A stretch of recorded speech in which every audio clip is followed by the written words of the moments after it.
Hey guys, welcome back. So I don't normally do a TBR, but because September is going to be a little bit different, it just makes sense since I plan to participate in the hashtag bad bitch readathon. And then I'm going to do something that's for me personally, which is what I will call sequel September. And basically what it is I go through my TBR on Goodreads. You pick up books that are in the middle of a series or the beginning of a series. You might not be as highly as anticipatory of them as you are of other books, but you still want to finish them. But over time, other books get put on there, get pushed to the front, get pushed to the forefront. You kind of forget about those books until you're knee deep in shit, I need to catch up to some series. So I figure what I did is I went through my Goodreads and I looked at all of the sequels that were still necessary for me to get done, just put them on a list. And then I decided from those which ones I absolutely needed to get done and absolutely needed to finish. And some of those will actually cross over into the Bad Bitch Readathon, which helps keep my TBR down to a certain amount for September. So let's get started. So the first one on this list is Blood and Honey, which is the sequel to Serpent and Dove. And I know Serpent and Dove is incredibly polarizing. Either a lot of people love it or a lot of people hate it. Or sometimes people just hate to love to hate it or hate to love it. I don't know.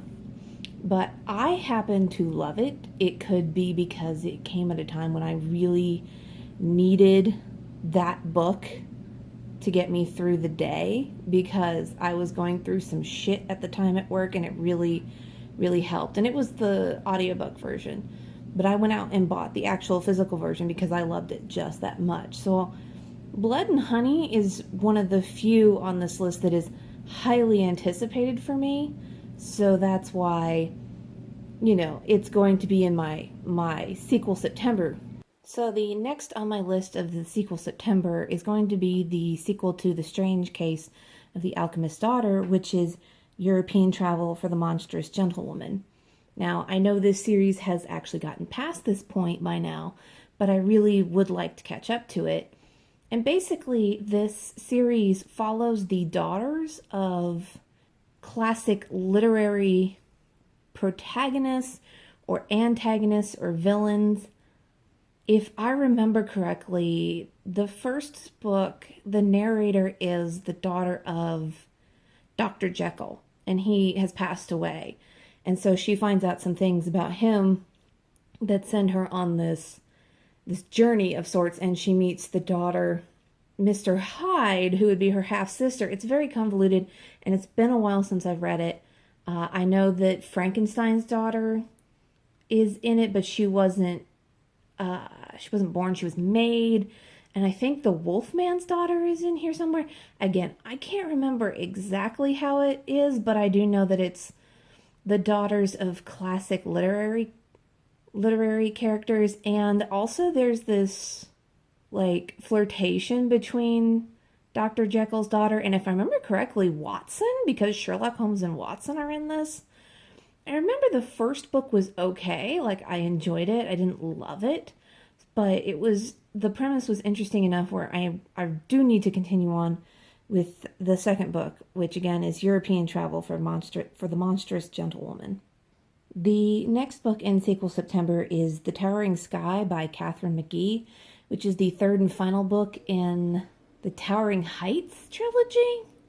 I don't remember exactly what the entire trilogy is called, but basically it's based over 100 years from now, in which Central Park has been built on top of with this giant tower. The world has kind of gone apocalyptic, and so New York basically built a giant tower on top of Central Park, and according to the floor, the higher you go, the richer you are.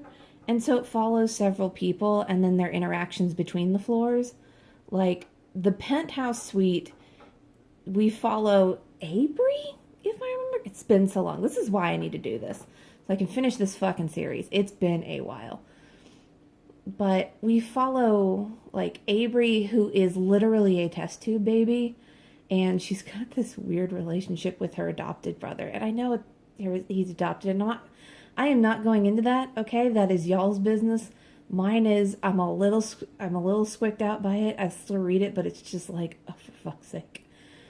And, like, some of her friends and their relationships, and, like, one of her friends got kicked out of the top floors and had to go to one of the bottom floors, and then she starts having relationships with the people on the bottom floors and finds out, it's not all great, not all, fantastic and awesome and things like that. So it was an interesting concept, and the characters are just interesting enough to keep me interested, but I have got to. This is one of those that, like, I have got to finish this fucking series. Okay, enough is enough. The next is Sword and Pen, which is the final book in the Library of Alexandria series, which is a premise based on what if the library at Alexandria had never been burnt down.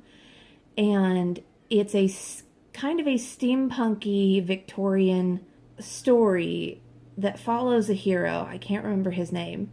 The library has a lot more control. It controls what people can read.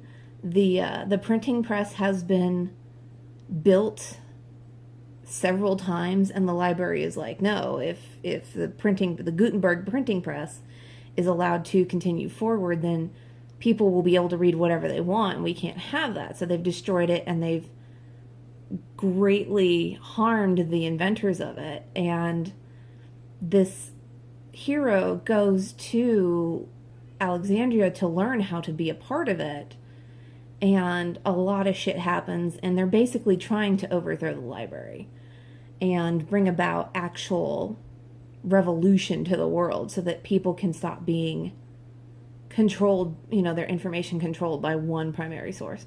Sounds familiar.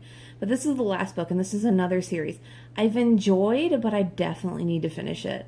Like, this book came out, I think, last summer. Not this past summer, but the summer before, summer 2019. I've got to finish it. And I think Towering Sky came out, like, 2018 or something. Like, some of these have been out for a while, and I gotta finish this. Like, when I'm one book away from finishing the series, like, I gotta finish it. The next one is The Empire of Dreams by Ray Carson, which is the next book in the Girl of Fire and Thorn series, which that trilogy is kind of a closed off. I would say this is going to be a sequel series, and it follows the young prince that the heroine became the regent for. His life kind of gets turned upside down in this new series, and the people he meets along the way. And I'm just curious what happened to the characters who were in the first series. I really enjoyed them. I enjoyed how the book ended. I really enjoyed Ray Carson's writing. So I'm really curious to see how this next chapter goes. This one just came out this year, May of this year, but I'm really, really interested to read it. So, and the last for my sequel September is Storm of Locusts by Rebecca Roanhorse. It is the next book in the Trail of Lightning series. I just read Trail of Lightning earlier this month, and I'm really, I'm excited to get to this second book. I'm not far behind on this series, thankfully, but I'd really like to keep on top of it if at all possible. So that's why I'll be reading Storm of Locusts. For the Bad Bitch prompt for Bad Bitch Readathon, I'm going to be crossing over with Storm of Locusts by Rebecca Roanhorse. Maggie was very much a bad bitch in Trail of Lightning. She's kind of, she kind of softens up by the end of the book, but not so much, I think, where her entire character completely, like, devolves. So that's why I have her as the prompt for Bad Bitch.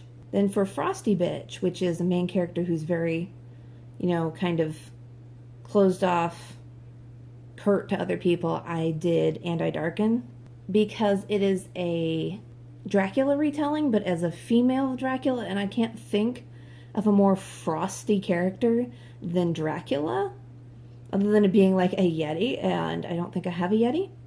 So that's kind of why I chose to do Anti-Darken for the Frosty Bitch prompt. And then for Silly Bitch, I decided to go with Lobizana, which is a young girl who finds out about her bruja, or her witchy powers.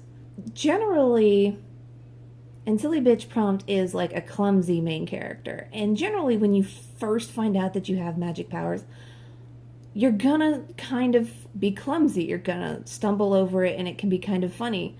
And so that's why I'm putting this as the Silly Bitch prompt, because I have a feeling that our main character is going to have a time trying to figure herself and her witchy powers out.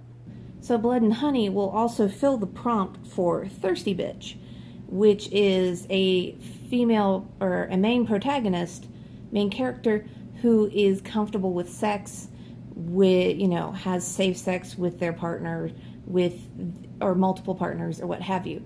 And I know in the first book, Lou and Coco were very open about their sexuality, that they'd had partners, that they'd had multiple partners, and they were okay with that. So for this, Lou and Coco will fill the prompt of Thirsty Bitch.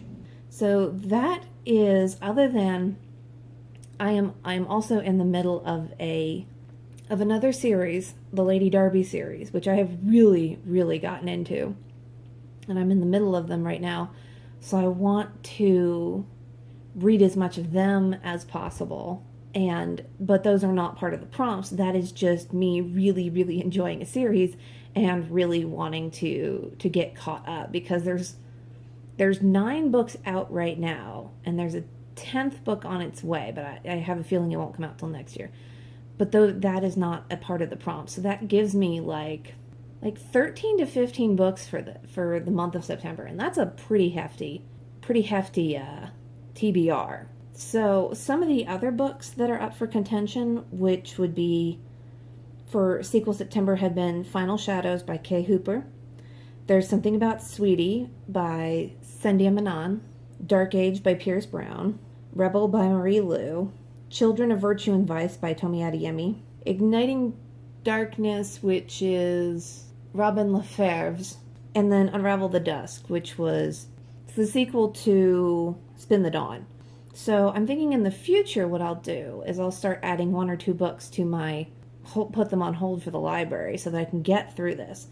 The one I am very iffy about is Children of Virtue and Vengeance, because I have heard mixed things, most of them not good.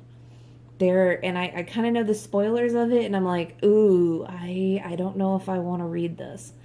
Like, I do, but I know my expectations will not be as high as they otherwise would be.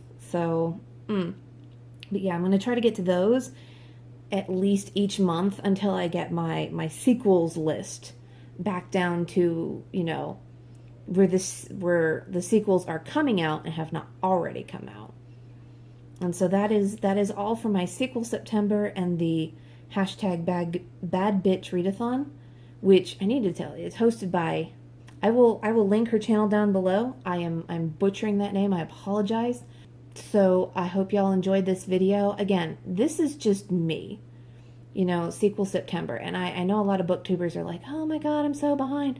And I don't normally take time out to just read sequels, but every once in a while I get a mad hair and I'm like, I gotta get my sequels back down to manageable levels, to like, they are coming out, not that they have come out, and I need to finish some series. So that's why I'm doing that for this month. And so I hope y'all enjoyed. Let me know down below what you think. If you feel like, do you keep on top of your sequels, or are you like a lot of us and it just kind of rolls into your TBR and it's just like, well, shit, now I've got all these sequels to catch up on? Or, and then what do you think about my picks for the Bad Bitch Readathon? Again, some of them I'm not 100% sure on, but I feel like they're good choices for the prompts. I will link all that information down below. I hope y'all enjoyed, and I will see y'all next time.